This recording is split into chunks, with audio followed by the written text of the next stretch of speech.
Good afternoon, everybody. How's everybody doing out here? We got some special guests and friends in the hall for this all-access entertainment video. My name is Rich Palladino, and this is our History of Wrestling in New England segment. So I have two esteemed colleagues here at the table. First, to my right, for 19 years, he's been the owner and promoter of New England Championship Wrestling. He appeared in the 1998 A&E's Unreal Story of Professional Wrestling, as well as A&E's biography, Andre the Giant, Larger Than Life. He's appeared on ESPN, MSNBC, and Nessun, and hosted and produced the Mouthpiece Wrestling Show on 1510 The Zone and in syndication for 3 years. Ladies and gentlemen, he was also a guest at my wedding. Please welcome Mr. Sheldon Goldberg. I'm still dressed for his wedding, by the way. He's dressed better than I have to go to a wedding after this. I should be dressed better than this, but it's Saturday. It's my day off.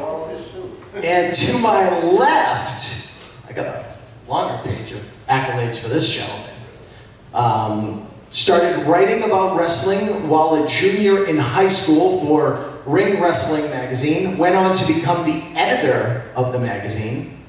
From 1969 to 1984, he was the co-founder of the WFIA, the Wrestling Fans International Association. He has booked wrestling talent in Japan, in Africa, in Europe. Cauliflower Alley Club, member of the board of directors, where he has won a Historian Award, as well as the Pro Wrestling Hall of Fame and the New England Pro Wrestling Hall of Fame. He has won Historian Awards. As a manager in another lifetime, Ludwig von Spiker. Speaker? Spicer.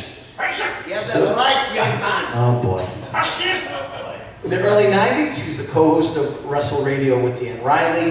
His, if you're on his Facebook, his collection of wrestling memorabilia, some of what we have on poster boards back here, is amazing. He's always got, every day in the entire 365 that we're afforded in a year, he gives us some wrestling history.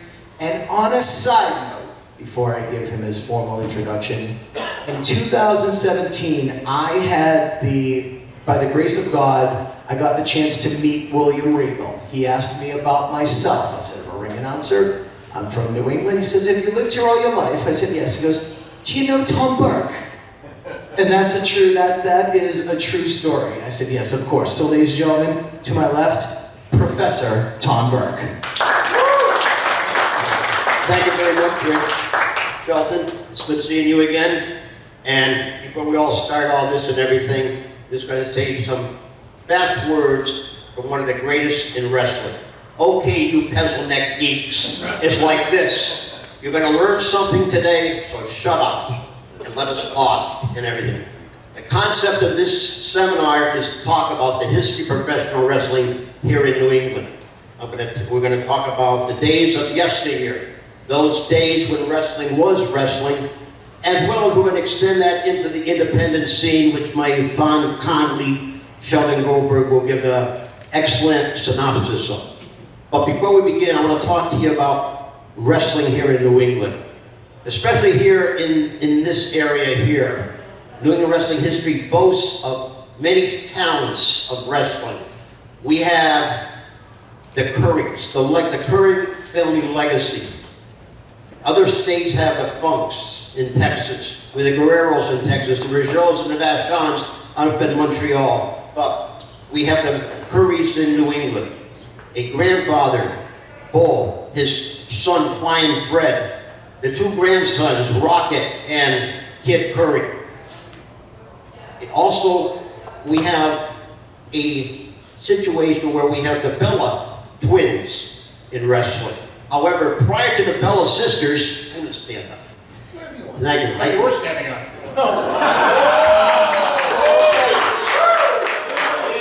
Sheldon, that was not called for. Sorry. I apologize. I would expect that from Michael Salvo. Thank you. Seriously, though. You've been given a yellow card.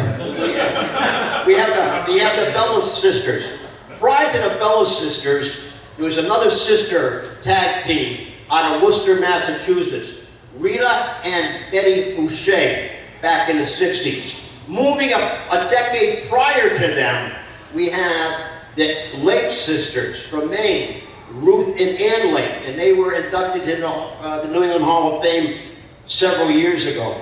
I have senior memories, so I can't give you the dates. But we have a wealth of wrestling talent here in New England. I'd like to mention a couple other people that really made it in from New England to other points in the world.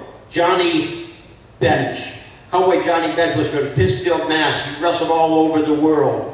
There was Rebel Rob Russell, who appeared under a mask back in the 60s as a man, because he was elderly at that point, as Boris K. Fabian, which was really a neat thing. You know, if you stop and analyze it and everything, breaking kayfabe on TV. And of course we have in our realm of wrestling today, and Sheldon will expand on this as well, the independent scene, but we have like Johnny Idol, Antonio Thomas, who's Thomas Santel.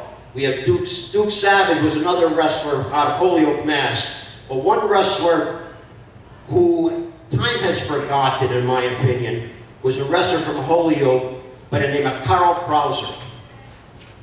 That was one of his ring names. He had multiple ring names.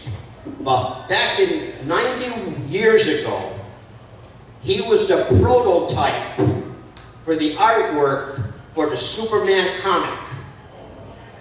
And he was very instrumental in Hollywood as a physical trainer for various movie stars when he was with Jack Pfeffer. He was also married, and his best man at his wedding was Stan Laurel. Little tidbit there. Okay, moving forward. The Springfield screw job. We all know about the Montreal screw job. There was a screw job in Springfield, Mass, December 11th, 1916, where Joe Stecker, the World Heavyweight Wrestling Champion, was wrestling the Finnish Olympic champion, John Olin. They were wrestling 45 minutes. Stecker hurt his shoulder. He left the ring. The referee gave him a 10 count, handed the belt to Olin and proclaimed a new world champion. The syndicate went bananas. There were a group of promoters who backed Olin. 8 months later in Chicago, it was rectified where Olin saw the lights and the title was returned to the syndicate. Paul Bowser, who promoted here in Boston and all over New England, had his ties not only here in New England, but all over the United States and in Canada, Montreal. He had it in San Francisco, where he placed Joe Malkovich as the promoter. Phoenix, Arizona, and he worked with Al Haft in Ohio. And across town in the 1930s, there's a promoter by the name of Charles Gordon, who was instrumental in a different way in wrestling. He incorporated world boxing champions retired as referees. He was the first promoter to use boxing referees as champions.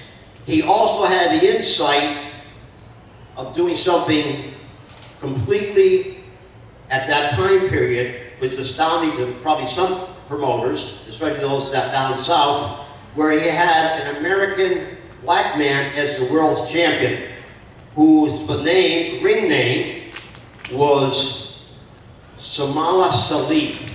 And he went on not only to wrestle here in New England, but all over Canada, and in New Zealand, Australia, and other points.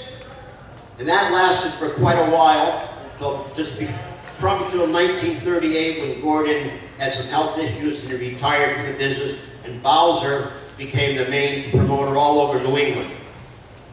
Jumping 20 years forward, Paul Bowser introduced studio wrestling.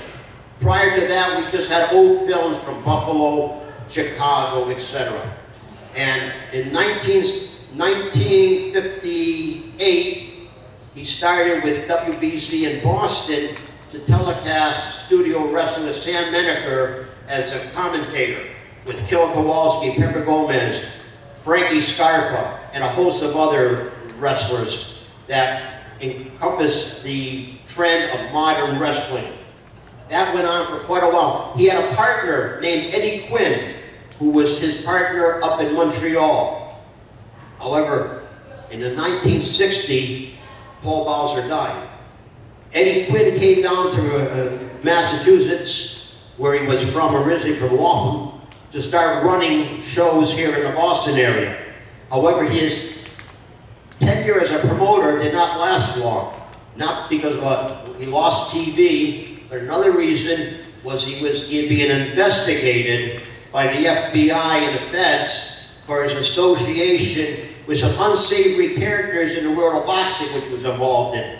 So that kind of ended his tenure as a promoter, which moved in Tony Santos to take over. Santos had been running already, but now there was no competition, no opposition, and Santos took over.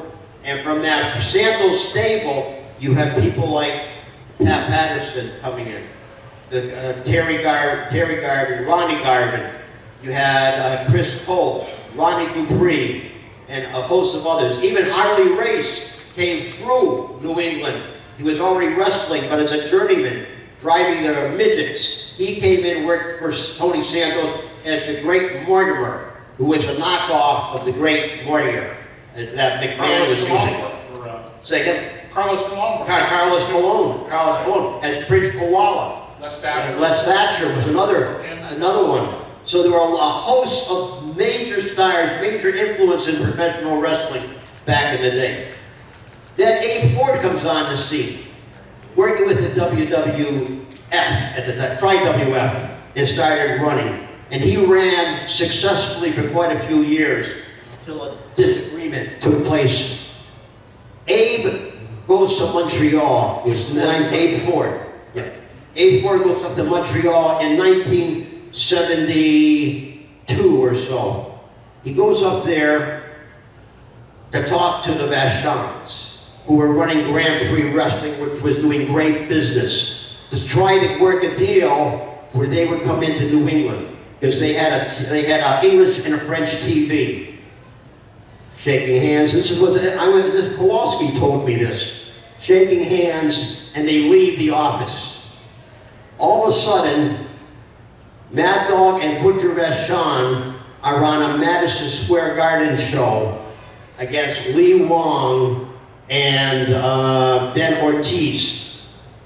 Certainly not one of their stronger tag teams, but the end result was, when Abe got back after the MSG show, Abe was out of Boston, and Ernie Roth and Bobby Harmon were running New England and Boston.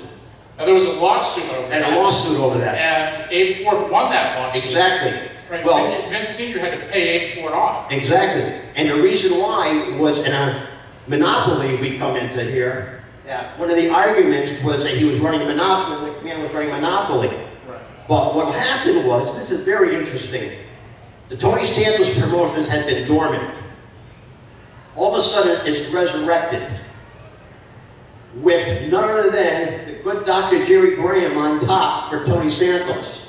Well, you know, here's the situation, blah, blah, blah. They settled out of court and everything. But and also at the same time, a phone call was made to the Sheets office, and the Sheets TV was in Worcester on Channel 27. Remember that. You know, so it was all tied in and everything. Just remarkable stuff. So Abe was out. He eventually became a partner with Bill Kowalski, and they ran shows, etc. And then we moved forward. How many of you seen the Dark Side of the Ring here on Vice? One of the segments was on Evangelist Rulo. And if you recall that segment, there was a young woman, a lady by the name of Mary, who was being interviewed, who happened to be her daughter. Daughter, yes. Now, back in the day, she was wrestling under the name of Pat Sherry, who was underage. someone blew the whistle to the authorities that this young 15-year-old was wrestling. Who blew the whistle? Was it Abe Ford's? Was it Paul Bowser's office? I don't think so. I think it might have been Billy Wolf's office, because the girls were coming in for all the promoters. And he was married to her, exactly. And so I believe that it was Billy Wolf's office contacted the authorities here. So eventually she was out of the business. But what interesting point is, on that Moolah segment on the Viceland, no mention of that was made. And that's kind of a scandal, in my opinion. I don't know. You're the legal issue. Would you agree? You know. All the potential was there, and knowing Wolf, I agree with you. I mean, Yeah, absolutely. Yeah. absolutely.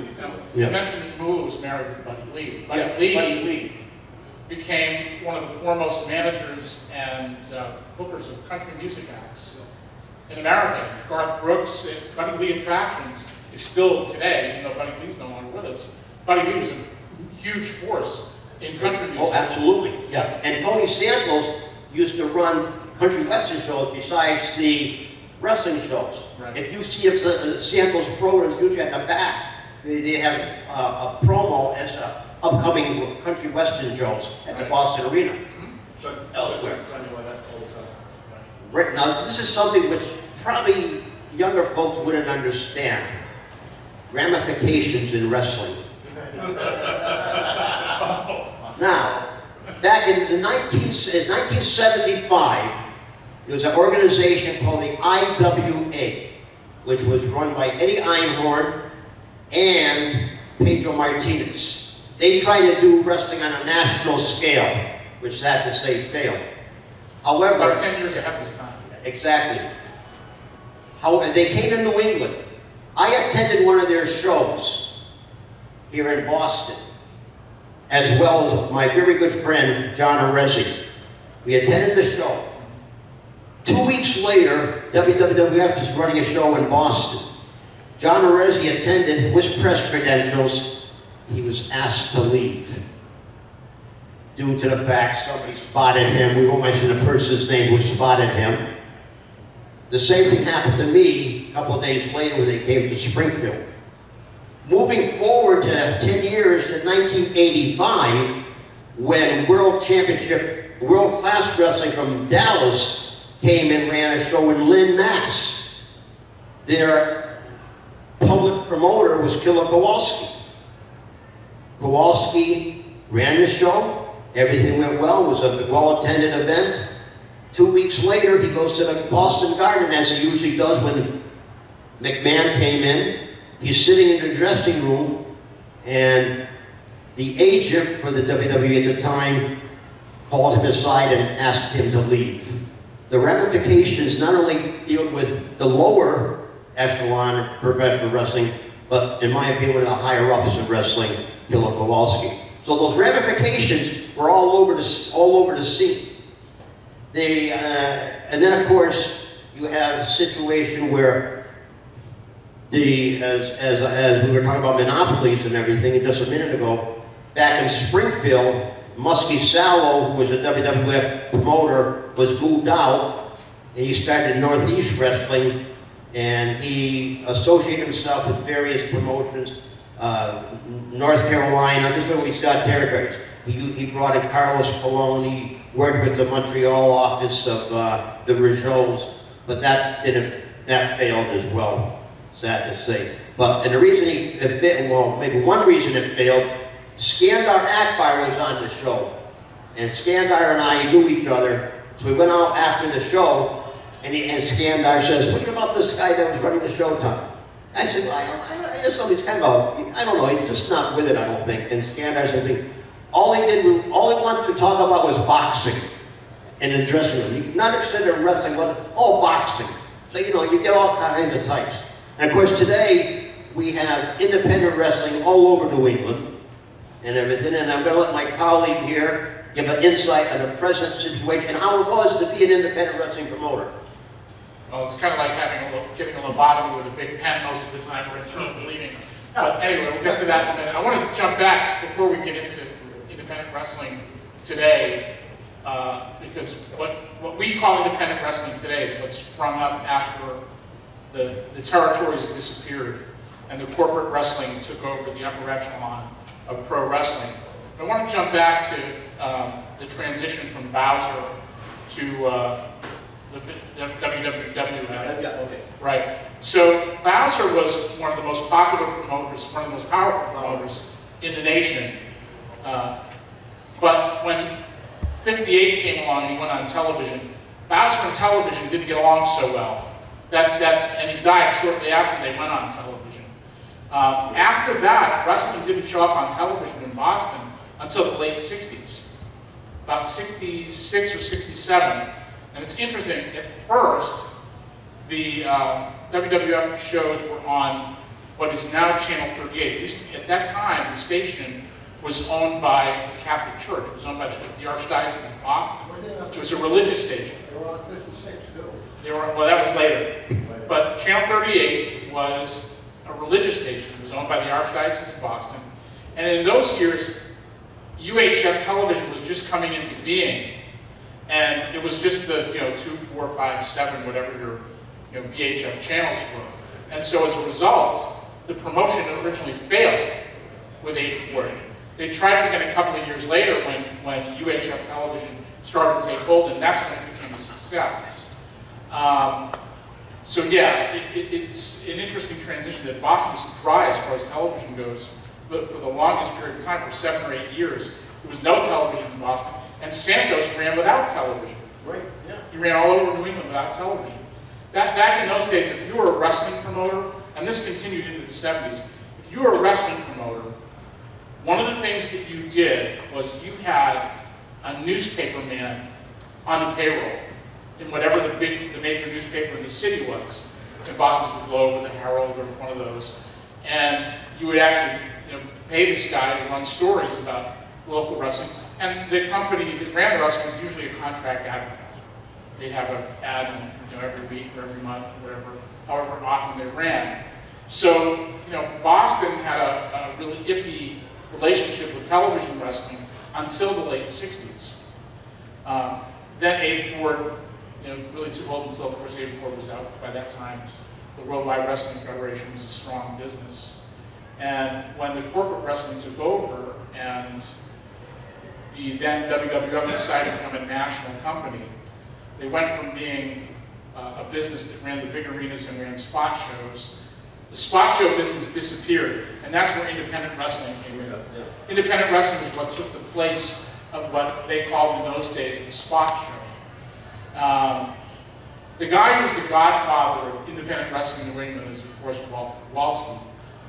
His IWF took the place of the spot shows. In fact, he ran spot shows for the WWF in the area for a number of years. Santos ran spot shows as well, if I'm not mistaken. Did he run them for? Yeah, he did. That was part of the deal. That was part of the deal. It was Tony Santos with the lawsuit with Abe Ford. That it was negotiated that they moved out Jackie Nichols, who was the WWF promoter in Maine, and Tony Santos Jr. took over that position. Right. But you're absolutely right. But continue on. So the relationship of wrestling and television, has a lot to do with the rise of independent wrestling. In the 80s, cable television came into play. Cable television changed a lot of things for wrestling both nationally and locally. Nationally, now you get cable television, now people in other territories, used to be, if you lived in Boston, you saw whatever when wrestling was in Boston, you saw WWF. That was what you thought wrestling was. If you lived in Detroit, you saw what the Sheik put on every week, big time wrestling. That's what you thought wrestling was. If you lived in Dallas, you saw world-class wrestling, or whatever they called it at that time before it was world-class. You saw the Von Erichs, the Texas wrestling. It wasn't until cable television came into being that now you could see other territories. Every once in a while, a show from outside the area would show up on your local television. I remember in the 70s, in the summer, when Vince Sr. Decided not to produce television for a few weeks, took a vacation, you'd see the tapes from Florida. Yeah. And Tom mentioned seeing the IWA in Boston, or I think Cheap was on TV in Boston, in Worcester. Worcester had a couple of imported shows showing the wrestling from Japan, which bothered me. Yeah. at the time. Yeah. So cable television changed everything. Technology changed wrestling, and technology really brought about the rise of independent wrestling in America. Because once cable TV kicked in and wrestling on a national scale became more of an arena attraction, like like the Ice Capades or Disney on Ice or whatever, instead of being your local show that came to town every month. They went all over the country. You instead of seeing individual matches, now you're just paying to see the stars. You're paying to see the guys that you see on TV, as opposed to seeing a particular match or a particular feud or a particular attraction. The independents really came into being first with Walter Kowalski in this area. Then, of course, Mario Savoldi, ICW, WCC, whatever it was. As television grew and more opportunities for programming came in, then those stations needed programming to fill the airwaves, and wrestling was cheap original programming. So there was an opportunity for people. Since the WWF had gotten out of the spot show business, there was a lot of opportunity for people to come in and run shows in different places that didn't get wrestling. If you lived outside the city, if you lived in a suburb, or southern New Hampshire, or Worcester, or Springfield, or whatever, and wrestling didn't come to your area very often, if there was a local show with a big name on top, or even without a big name on top, people would go because it was local, it was cheap, it was great entertainment. So that's how independent wrestling really got started. And then, starting in the late 80s, the early 90s, the internet kicked in. And the internet brought about another huge change in wrestling, in that now, streaming media allows any company, anyone with a camera and a microphone and an internet connection, can broadcast anything, anywhere. When NECW, we were the first company that actually did wrestling on the internet on a regular basis. In 2004, before there was YouTube, before there was any of this, we started doing a little weekly show that we hosted on our own website, Crash Media Server, before we got it right. But in any case, that allowed us to get a very big audience all over the country and all over the world. And soon other companies followed suit, doing their own original internet wrestling. And now that we have services like the Roku and so forth, now that's become another platform for independent promoters to become viable. So it's a changed world. There's a ton of independent promotions in New England. Some good, some not so much. But there's a plethora of opportunity there. Whoever masters the technology and masters the marketing of it can be successful. So it's wide open spaces. Do we have any questions from the audience? What caused the downfall of ECW? Well, from my own experience with Paul Heyman, Paul Richard is sitting back here, who's the general manager of ECW in New England, the head of the New England office for years. I think Paul will agree with me when I say that. As the late Dennis Coraluzzo said about Paul Heyman would rather climb a tree and tell a lie than stand on the ground and tell the truth. Now, I like Paul very much. I was very fond of Paul. He did me well. I had a lot of admiration for him. But Paul was a guy who sort of had all this, he had mastered the shell game. And if you're going to be a wrestling promotion on a national level, all right, and you're dealing with national companies like pay-per-view and so forth, big corporations have things called due diligence. And all of a sudden, that shell game becomes a little too big to control all the balls under the shells yourself. And that was Paul's downfall. I don't think he had the ability to delegate the company in a way that would have made it grow and thrive. So that's the short answer to a more complicated question as to why ECW didn't survive. but it was awesome when it ran here in New England. And that guy right there did it, so. It was. It was something special because it was another brand. It's something different, and it had such worldwide scope at that time. So here it was in your backyard, and every friggin' show sold out. Right. So, but I mean, for long term, nationally, as far as ECW goes, you know, as Sheldon had said, but you know, that changed the landscape out here from '95, I think that first show in Salisbury Beach, you know, until 2000? 2000 and I can't remember when the last Boston show was. I was off the payroll at that point, but it was a really special time, and it was just something really amazing to have here in New England. ECW did have a big role in independent wrestling because it showed that something other than corporate wrestling could be a success. You know, well, the thing about ECW that was that really made it work was that, you know, while WWF at the time and WCW were marketing more towards kids and kids gimmicks, you know, the people when ECW came along that had been, you know, saying their prayers and eating their vitamins, those kids that were following Hulk Hogan and whatever, they had grown up. You know, 5 or 6 years later, they're not into saying their prayers and eating their vitamins, they're into sex, drugs, and rock and roll. And ECW was the wrestling version of that. And those fans were attracted to that. Yeah, absolutely. And you know, when ECW folded, I mean, I wouldn't be doing my job if I'm not sitting up here talking about independent wrestling in New England, but you know, Sheldon's been running NECW for 19 years. It's no secret, I've been working for Chaotic Wrestling for 19 years. And I'm working for another company right now called Beyond Wrestling, which has kind of exploded where, you know, as much as you were talking about in 2004, where you were streaming your shows through your website and crashing servers, now I'm lucky to be working with a company that's streaming live events from a bar in Worcester, Massachusetts, every single Wednesday night on independent wrestling TV. So think about that. Forget about the good promotions, the bad promotions throughout New England. It's a great time to work in pro wrestling right now. We're on a resurgence. You talked about AEW and Ring of Honor and everything else that's going on right now. Right. But independent wrestling, there's an independent wrestling network right now. It's $9.99 a month, and you can watch indies from throughout the entire world.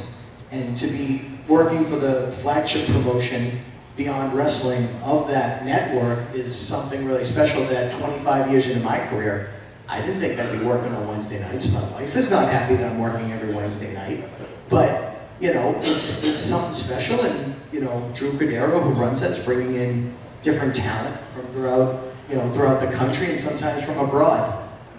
It's been the same thing with Chaotic. You know, it was, oh, well, if you train at the Chaotic Training Center, you're on the Chaotic Wrestling shows. And we were finally like, oh, hey, there's other independent wrestlers out there. So there's such a broad landscape out there. I mean, I will agree, there are some promotions that should not be called professional wrestling. I won't name any names, but there are some that I call it, I don't want to say amateur, but semi-pro wrestling. So you guys know the difference when you go to a show. You know what you're seeing. You can tell guys that were trained properly by a Killer Kowalski, by a Brian Fury, by a Brickhouse Baker, and then you can see what else is up there. You know, that's another good point. Another reason that independent wrestling thrived in New England is because we had places where guys were trained. You know, Walter First and the Chaotic Training Center, and Coach Mike Hollow, Coach Mike Hollow, yeah. Bob Evans. Right. Whatever. But anyway, yeah, the idea that so many guys were trained around here, and you know, when guys train, they want to work. That's the natural order of things. So, you know, shows pop up if for no other reason, just so guys can work. But that strengthened and deepened the independent scene in New England more than anything else. Yeah, and let's face it, I mean, we are a hotbed for professional wrestling. From the current WWE champion, Kofi. I didn't see Saudi Arabia. Is Kofi still champion? I didn't see the show in Saudi yesterday, but I'm Jewish, I watched it. But I mean, just think about all the talent. Because people say that all the way. I don't know what's going on with this mic, but in Ring of Honor, their top prospect tournament, I want to say for the first 3, 4, 5 years, it was all New England guys Pretty much. that pretty much won that. So it kind of speaks to the quality of wrestling that you're getting here in New England, what you have the opportunity to see. And I'm not just talking Massachusetts, Rhode Island. I'm talking down in Connecticut. Northeast wrestling is a force. My good friend Ron Zombie's right there. He's a Killer Kowalski guy that's still killing it to this day. So, you know, and the other thing that nobody in this room should ever take for granted, you know, you might have to go drive 2 hours, but there is so much good wrestling, from Limitless Wrestling up in Maine, which is, I dare say, the most successful, exciting promotion that I've seen in vacation land up there in years, you know, down to Connecticut. I mean, Vermont was Green Mountain Wrestling, but there hasn't been much in Vermont for a long time. Right. But there is so much good wrestling, so I mean, anybody that watches this video, I can't encourage you enough to continue to hashtag support independent wrestling, because you don't know when you're going to see the next Kofi Kingston, Sasha Banks. I mean, there's just so much great talent that has come here. Even a guy like Brian Malonis, who I hold near and dear to my heart, that I've known for 17 years. He is now currently #1 contenders for the tag team titles. He and the Beer City Bruiser and the Bouncers. So just, you never know who you're going to see at the local VFW hall that could go on to being the world champion. In the early days of NECW, you never know who you were going to see. Whether it was John Cena, or before John Cena was famous, or Virgil Devitt before he became Finn Balor, or Beth Phoenix. Just a ton of great talent would seek us out because they were looking for places to work. There's a lot of lightweight guys now, too. That's true. Wrestling is kind of, it's like you put it in the washer and trunk. Yeah. You don't have to be 6'2" to 250 anymore. That's So, right. That's a good thing for us. Right, absolutely. But I mean, one guy that was inducted into Hall of Fame last night. everybody knows Antonio Thomas. And the professor and I, we've seen this new character, Thomas Santel. It's all about reinventing yourself. And there's so many different platforms for guys to reinvent themselves, try something different. You might do this down in Connecticut and do something different up in Massachusetts. You never know. Because I've seen this Thomas Santel gimmick on some big time wrestling shows that I'm fortunate enough to work on. But now at Beyond Wrestling, we have a weekly thing called the Discovery Gauntlet, where it's guys you've never seen before, and you gotta win it to stay in it. And he's won like 6 weeks in a row, and the fans love him. So it's just like to see some guys having career resurgences. And my real son's name is Anthony. I call Anthony Green, the retrosexual AG, my wrestling son. But look what that kid's done. I remember him coming up to me at one of these fan fests and going, "Hey Richie, I'm gonna start training. I'm gonna be a referee." And now he's like the hottest thing. He just did his first tour in Mexico. So I mean, you know, continue to support your independence, because you never know when you're gonna see that next big star. So That's amazing. You know, one person that we neglected to mention in all of this, who doesn't need to be mentioned, is the late, great Boston bad boy, Tony Rumble.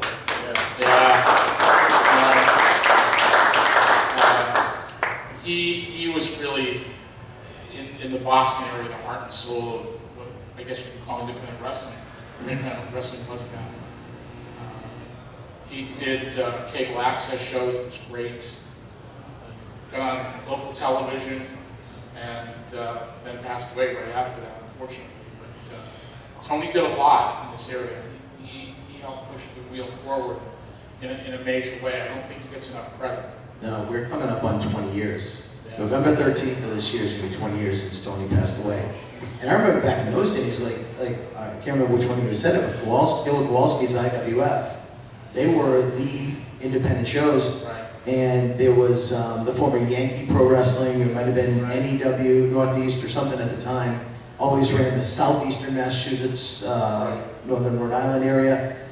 Kowalski ran his sold shows everywhere. Tony had some sold shows. And I remember there was some heat between Kowalski and Tony, but eventually we ended up working together, Right. where every show would be the Century Wrestling Alliance, which Tony ran, or NW New England, whenever we had bought in, against Kowalski's guys, and every show would end with Walter putting Tony in the stomach claw right in the center of the ring.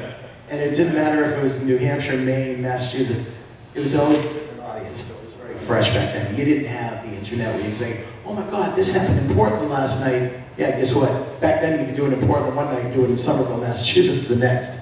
Wouldn't know. Yeah, but Tony gave a lot of guys a lot of great opportunities, and for a while Tony had either Jim Cornette or Kevin Sullivan booking his shows. So I mean, that was a really good time. A lot of guys One got up weekend, there. you'd see Cornette on one show, Kevin Sullivan on another, and, you know, it was an amazing time. Somebody helped broker some Japanese talent coming into Yeah, that's true. Pro, Right. and we had 6-man tag right before the first DCW pay-per-view. I know We had the Michinoku guys in a 6-man, and then they had another match. Late Beef Wellington was here with Lenny Lane, who later worked for WCW. Yeah. So it's just so many great opportunities. I thought I knew about professional wrestling until I sat down with these gentlemen. So I don't know if we have any questions. I don't know if there's much more we can. I want to point out Mel Simon's here in the crowd. He was Killer Kowalski's ring announcer for how many years now? 30 years. 30 years. You know, so I mean, so much great talent comes out of this area, and just very fortunate to be a part of it. Yeah. You know, I think back to all those years, the two people who were the most generous souls were Walter, God rest his soul, and Tony. If it wasn't for them, they were the ones that opened the door for a lot of people, myself included. You know, I don't think any of us would be sitting in this room if it wasn't for those two guys. I would not be doing what I'm doing if it wasn't for Tony Rumble. He gave me a chance, didn't know me from anything. We did some studio work in '92 for another promoter that we won't even get into. It was a one-shot deal. But that's when I met Tony. I'm the only person in New England that wasn't at that show. Oh my God.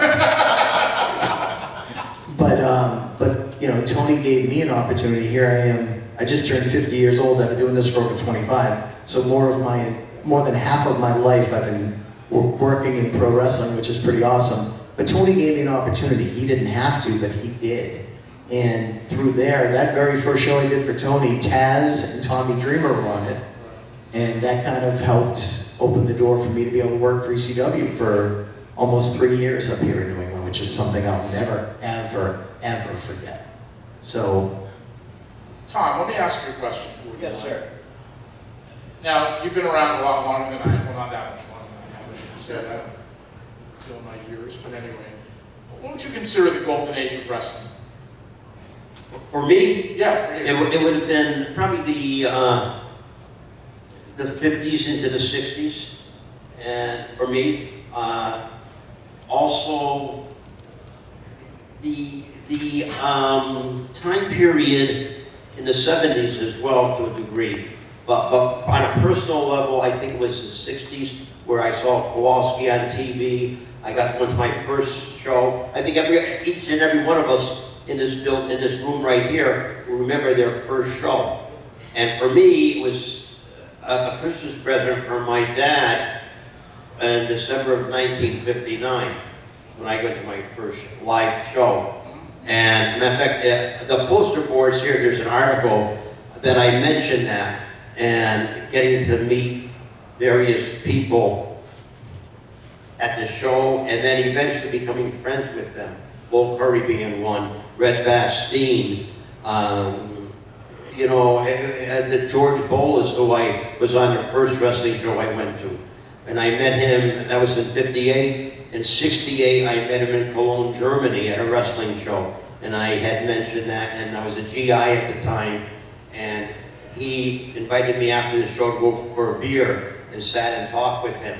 I mean, you know, so the highlight of my wrestling time, the golden era that I feel was in that time period. Maybe it was a personal connection, maybe, and everything. And I think that has everything to do with everything. If you get a chance, folks, just check those poster boards out and everything. My friend Lou Bordeaux there's a segment on Vermont that's got its own poster board and everything. Because Vermont was a unique situation because they were so, the northern Vermont was so close to Montreal, and the Montreal offices ran in Burlington many times and other cities going down as far as Rutland and then also into Bellows Falls. And you had a unique situation where you had some wonderful talent from Montreal coming down into our first state of the Union, Vermont, the 14th state. But it was just a phenomenal time, the 70s and everything. I really enjoyed that because I worked with them and everything. And by the way, this man has one of the greatest collections of wrestling memorabilia in the world. Everybody's invited. Planet Earth. Thank you. I'm going to ask you the same question that I asked Jim Cornette many years ago. If your house was burning down, there's only one piece of memorabilia you could take out and save, what would it be? The Bill Kowalski championship belt that he gave me. Okay. That was for the Grand Prix promotions. I asked Jim Cornette the same question. He says, my gun, so I can shoot myself over all the other stuff I want to see.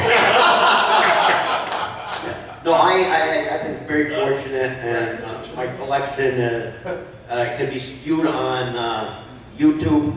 My great nephew Michael Salvis did a series of videos on YouTube of my collection. Thank you, Michael.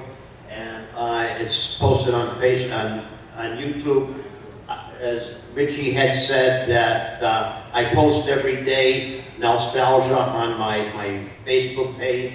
That's a treasure. You know, If you're not following Tom on Facebook, that is a treasure. Every day he posts some clipping or newspaper ad or whatever. Result. That is a treasure. It's part of our history that could and should not be ignored. Exactly, thank you. And my old friend Mel Simon's there and everything. I got a phone call one time back in the day when phone calls are free today, basically. Back in the day, you had to pay for long distance phone calls. And I just a total sideline here. Eddie Gilbert. Eddie Gilbert would call various people around the country. And then his dad, Tommy Gilbert, got the phone bill for $350 one month. And we're talking, that's back in the day, you know, when money was not as flourishing as, well, it never flourishes. But it was a different scene and everything. But Mel Simon calls me up one time and says, you're going to get a call from Kowalski. I had met Walter a number of times. Kowalski calls me and says, we're having a meeting and I want you involved. So I went to Boston, and that's when he told me that he was starting his wrestling school and the promotion.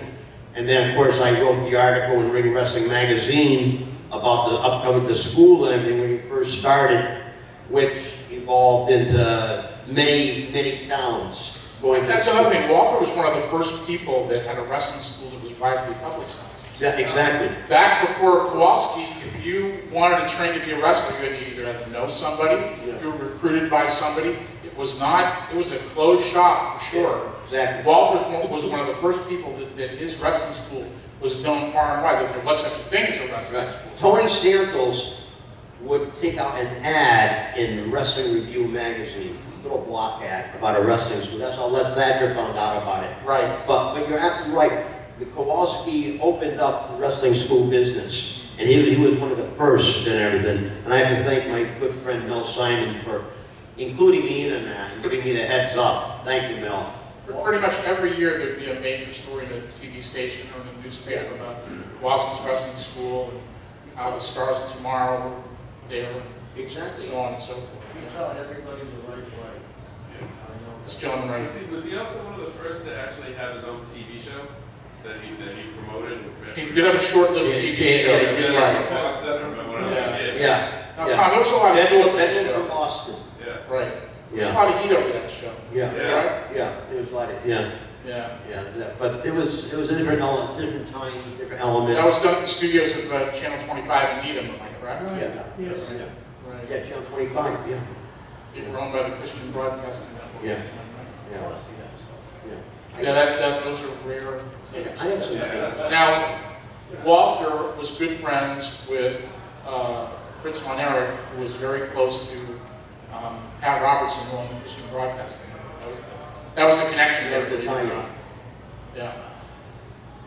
That's also how Walter got involved with the Von Erichs when they came to New England in their brief tour.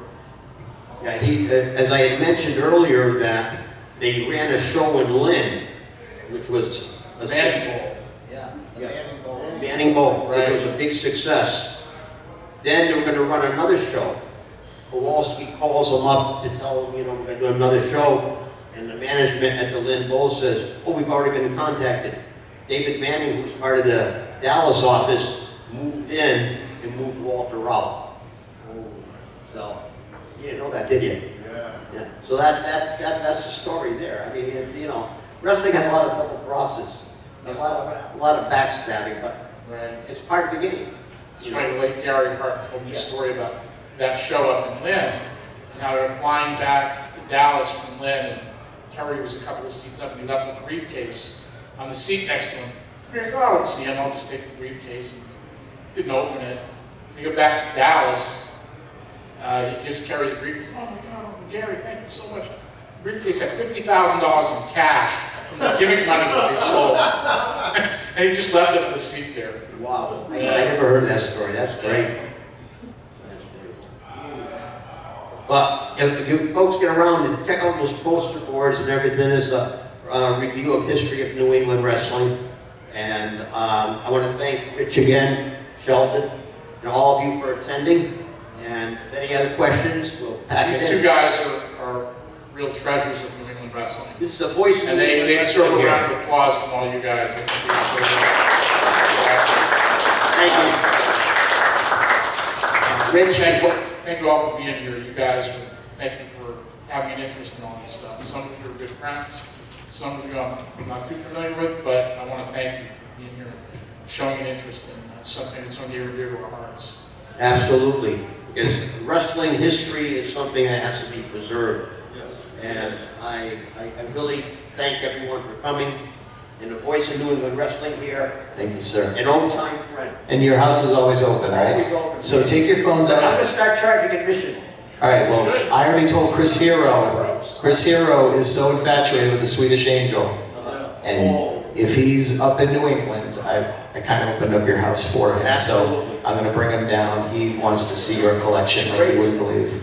One of the greatest compliments I ever had was Check from us Red. back and leave. Yeah. One of the greatest compliments I ever had was from Red Bastine, who at the CAC reunion in Springfield, for the first reunion ever held outside of LA, came to my house and he walks in my office and he says, oh my God, this is Paul Bosch's office east. That was the greatest compliment I ever had. Thank you very much. Thank you. Sheldon, great seeing you again. Richie, thank you everyone. Thank you.